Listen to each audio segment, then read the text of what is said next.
Welcome to my channel a moms daily cook. আজ আমি আপনাদের সাথে শেয়ার করব নিরামিষ পনিরের রেসিপি। প্রথমে কড়াতে কিছুটা তেল ও 1 চামচ ঘি গরম করে নেব।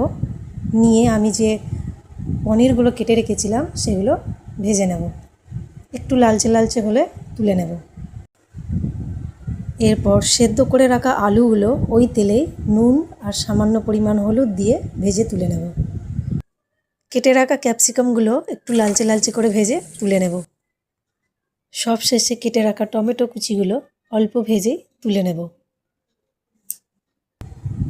এবার ওই তেলে 2টো শুকনো লঙ্কা, 2টো তেজপাতা, 2 টুকরো দারচিনি, 3টে লবঙ্গ ও 1 চামচ গোটা জিরে দিয়ে হালকা ভেজে নিয়ে ওর মধ্যে দিয়ে দেবো আগে থেকে করে রাখা পেস্ট। এই পেস্টটার মধ্যে দিয়েছি আমি 3টে কাঁচা লঙ্কা, 4 চামচ পোস্ত, 1 গাঁট মতো আদা, একটা গোটা টমেটো, 10 থেকে 12টা কাজু বাদাম।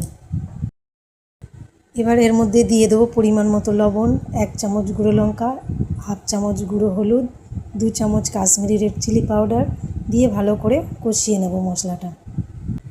মশলাটা কষানো হয়ে গেলে এর মধ্যে দিয়ে দেবো ফেটে রাখা টক দই 50 গ্রাম মতো।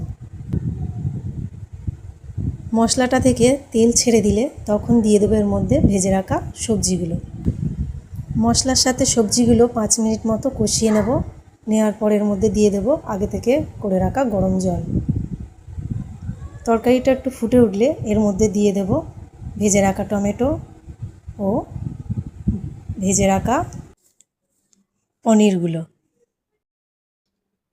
এবার আমি একটা ভাজা মশলা রেডি করব। তার জন্য নিয়ে নেব 1 চামচ গোটা জিরে, 1 চামচ গোটা ধনে, 1 চামচ মৌরি, 2টো এলাচ, 1 চামচ গোটা গোলমরিচ ও একটা স্টার ফুল।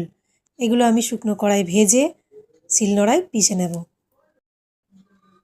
তরকারিটা ফুটে উঠলে এর ওপর থেকে ভাজা মশলাটা দিয়ে ভালো করে মিশিয়ে চাপা দিয়ে আমি 10 মিনিট রান্না করে নেব। এবার এতে 1 চামচ চিনি ও কুচানো ধনেপাতা দিয়ে নেড়ে আরও 5 মিনিট রান্না করে নেব। রান্নাটা হয়ে এসছে। এবার এর ওপর থেকে আমি 1 চামচ গুঁড়ো গরম মশলা দিয়ে ভালো করে নাড়িয়ে নেব। সব শেষে গ্যাসটা অফ করে ওপর থেকে কিছুটা ঘি ছড়িয়ে আমি তরকারিটা নামিয়ে নেব। আশা করি আমার এই রেসিপিটা আপনাদের ভালো লেগেছে। আর এই রকম আরও নতুন নতুন ভিডিও পাওয়ার জন্য আমার চ্যানেলকে অতি অবশ্যই একটা লাইক এবং সাবস্ক্রাইব করে যাবেন। ধন্যবাদ।